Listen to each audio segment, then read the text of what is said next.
So, ladies and gentlemen, distinguished guests, fellow scouters and scouts. This Scout Zone was first held at Gilwell Park, the UK home of scouting, at 11 AM on Sunday the 5th of September 2021, when a commemorative plaque to Scouts Marr and Mooney was officially unveiled.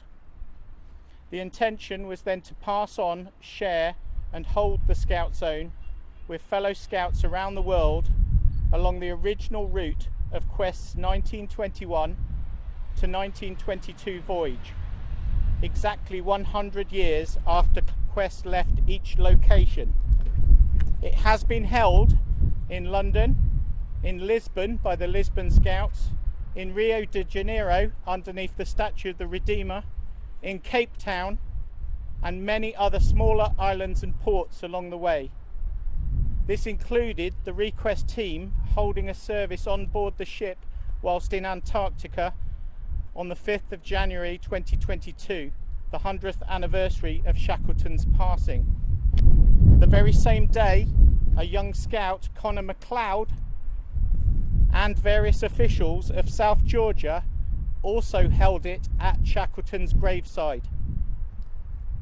After returning from Antarctica, the Scout Zone ceremony was held at Fordell Firs, the Scottish Scouting HQ, just a week ago, where a replica commemorative plaque was also installed to the two Scouts, Marr and Mooney, who sailed with Shackleton. It's then been installed here, it's then been held here in Plymouth, 16th of September 2022. And finally, we're going to hold it on Sunday evening in Portsmouth to mark the end of the Request 2021 project, where Scout Marr finished his year-long voyage. Now, it's been a tough week for all of us as a country, as a nation. What we'd like to do before we hold our Scout Zone is hold a respectful minute's silence for Her Majesty the Queen. So if you could ask you to bow your heads.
Thank you very much.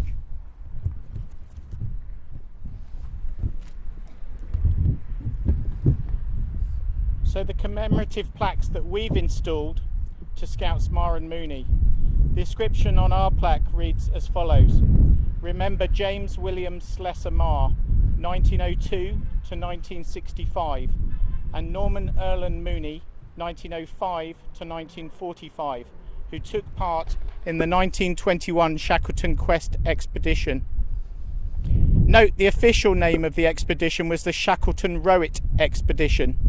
However, like many of the expeditions of the heroic age, it was also referred to by the expedition ship, in this case Quest. Our plaque was designed by stonemason Mark Brooks from Canterbury,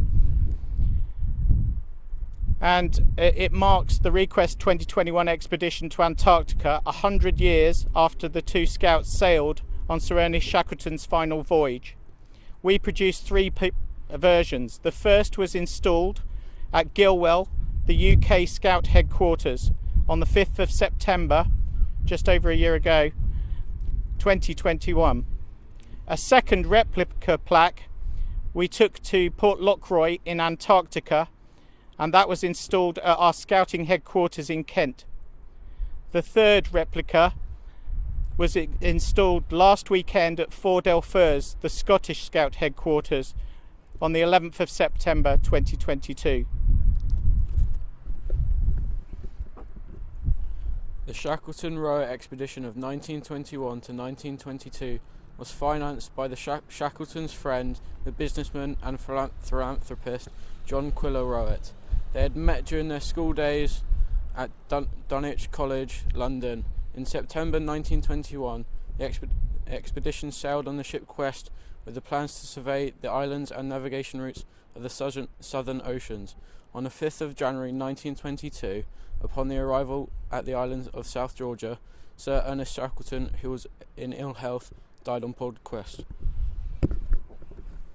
An extract from the Book of the Quest, The Boss, as I Knew Him, by Dr. Leonard Hussey, a member of Sir Ernest Shackleton's last two expeditions. To have known Sir Ernest Shackleton was a privilege, but to have worked with him, shared his hardships and his adventures, and to have secured his friendship was a privilege accorded to few. I counted myself very fortunate as I was one of those few. He had a great admiration for the Boy Scout movement, much so that he took two scouts, Marr and Mooney, with us on the last expedition on the Quest. Sir Ernest was one of the greatest Englishmen that the world has ever seen, and we lost our best friend when he went.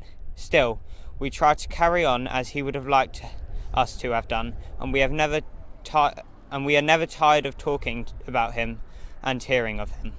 He is still very near us, and in carrying on his ideals and his traditions, we feel that he is attaining true immortality, and that as soon as Englishmen and English boys can appreciate a true man, Shackleton's name will be held as an example and an ideal.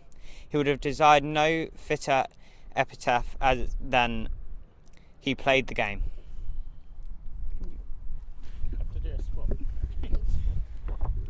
The Shackleton Rower expedition was the first polar expedition to involve scouts. Following nationwide recruitment, scouts Norman Mooney and James Marr were selected to join the crew of Quest.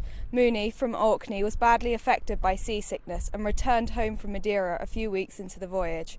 Upon his return to Orkney in 1921, Mooney registered as a student engineer at the Royal College of Science and Technology in Glasgow. After graduation, he took on a role as a land surveyor with the Ordnance Survey based in Southampton. In 1929, Mooney passed the Colonial Survey examination, and he was employed by the Colonial Office as a land surveyor in Nigeria, mapping previously uncharted areas. On the 20th of November 1945, at the age of 40, he was tragically killed when an accident occurred while he was out surveying. James Marr, from Aberdeen, went on to become a marine biologist and polar explorer in his own right, publishing seminal work on the natural history of Antarctic krill. In 1943, Marr was selected to lead a covert mission called Operation Tabarin. Tabarin was the predecessor of the Falkland Island Dependency Surveys, which later became the British Antarctic Survey. In 1954, Marr became one of the only 18 men to have received both the bronze and silver polar medals. In 1961, he was appointed president of the Antarctic Club. Marr died at the age of 62 from emphysema and bronchopneumonia on the 29th of April 1965 at Milford Chest Hospital, Busbridge, Surrey, after a prolonged period of illness. The Kent Scouts Request 2021 Antarctic Research Project marks the centenary of the Shackleton Rower expedition.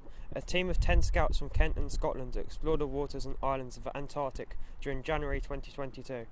In keeping with the spirit of the original expedition, Request 2021 is carrying out research projects with themes of peace, heritage and environment, and aims to leave a lasting legacy to inspire young people to explore the world around them. The project itself has 10 objectives shown on the back of these cards. Number 1. Voyage. Participate as members of the crew on the bark Europa on a voyage to Antarctica. Number 2. Projects. Undertake personal projects with each team member presenting their results. Number 3. Centenary. Hold centenary flag ceremonies in both the UK and Antarctica. Number 4. Plaques. Unveil commemorative plaques to Scout Marr and Scout Mooney in England and Scotland. Number 5. Outreach. Involve young people in a series of fun and educational outreach activities. Number 8. Shackleton.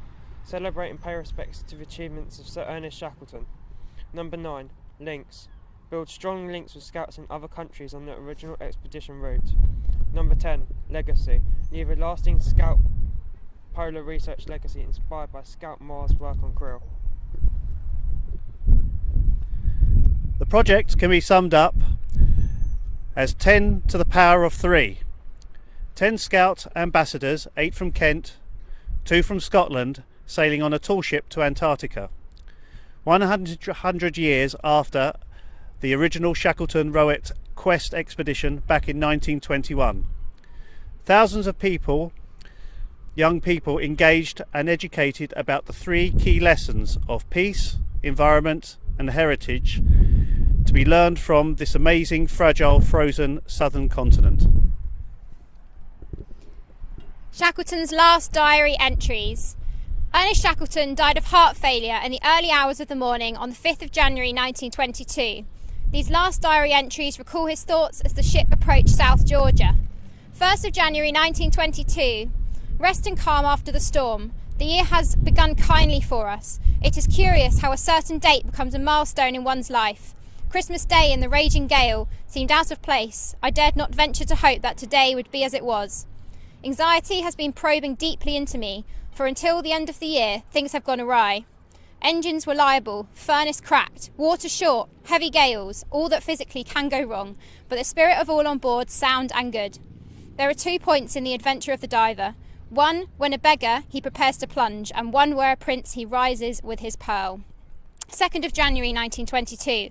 Another wonderful day. Fine, clear, slight headwind, but cheerful for us after these last days of stress and strain. At 1 p.m. we passed our first berg. The old familiar sight aroused in me memories that the strenuous years have deadened. Blue caverns shone with sky glow snatched from heaven itself. Green spurs showed beneath the water, and bergs mast high come sailing by as green as emerald. Ah me, the years have gone since in the pride of young manhood I first went forth to the fight. I grow old and tired but must always lead on. 3rd of January 1922, another beautiful day. Fortune seems to attend to us this new year, but so anxious have I been when things are going well, I wonder what in time difficulty will be sprung upon me. All day long a light wind and clear sky was our happy position. I find a difficulty in settling down to write. I am so much on the qui vive. I pray that the furnace will hold out. Thankful that I can be crossed and thwarted as a man. 4th of January 1922. At last, after 16 days of turmoil and anxiety, on a peaceful sun-shining day, we came to anchor at Grytviken. How familiar the coast seemed as we passed down. We saw with full interest the places we struggled over after the boat journey. Now we must speed all we can, but the prospect is not too bright, for labour is scarce. The old dead smell of whale permeates everything. It is a strange and curious place. A wonderful evening. In the darkening twilight I saw a lone star hover, gem-like, above the bay. Thank you. Following on. Why am I here? A young lad, little known to fame, refilled his pipe and poked the log fire into flame. Away on the skyline frowned a snow-capped peak. Around him lay the desert, white and bleak. The grey gull's screams were ominous to hear. Why am I here? No answer came. The cold wind moaned, the boom of cracking ice, a sound of dread. In the fire's red glow, his nimble fancy roamed, and winged a hero's motto through his head. Never, never the last endeavour, never the lowered flag. And it merged with the roar of the waters, and the blast from the icy crag. Why am I here? To do such work he nobly left behind, to tread his trail in storm and freezing wind. His ache to feel, and also strength of heart, to be like him and bear the harder part, to fight that polar mountain, stark and drear. That's why I'm here. Thank you. Nothing is impossible. Baden-Powell's introduction in the Book of the Quest, nothing is impossible. Nothing is impossible if we set our minds to it. 21 years ago there were 25 scouts in the world. If anyone had said, well, go and raise 2 million of them, distributed in every country over the globe, one would have said, no thank you, impossible. But the Jamboree this year will show that the impossible has been attained in the short space of 21 years. In our work with the boys, we can do a lot to lift the poorest and most hopeless out of their slough and give them hope and aspiration. We can hold up to them the innumerable histories of self-made success, men to whom, in their early days, such a future would have seemed impossible. The Scouts should be taught to kick the "im" from the word impossible. Let's finish with a reading of the final words from Ma's 1923 book, Into the Frozen South. And now I can hardly believe that it was all true, yet it was true, gloriously so.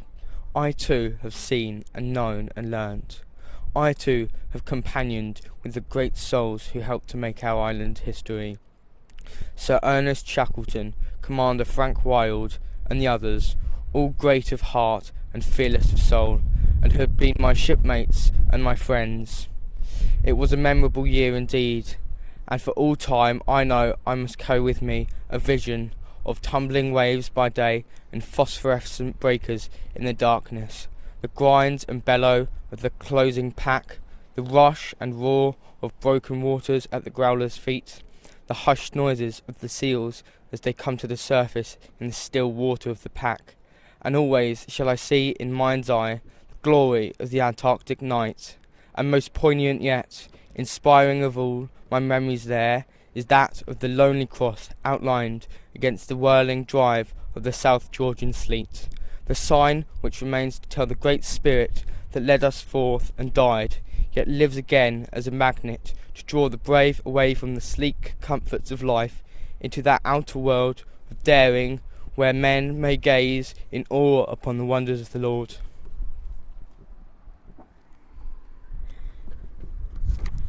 Friday, 15th September 1922.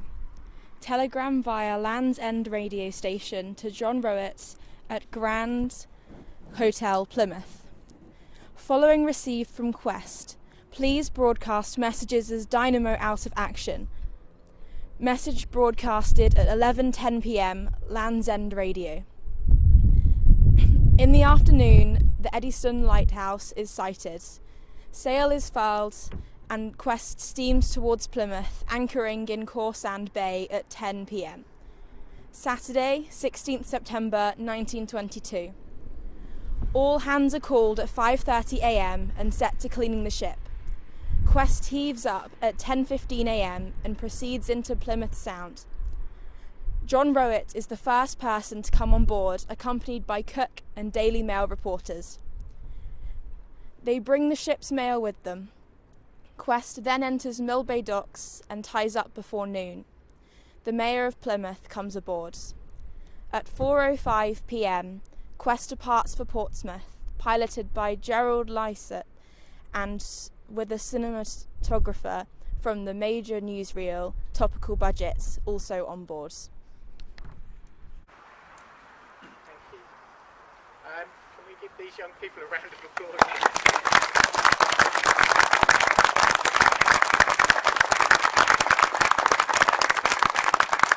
Just want to thank everyone for turning out this evening. I understand we've got some members from the Devon and Cornwall Polar Society here, and obviously we've got parents and friends and other scouters from Devon. So thank you very much for attending this evening.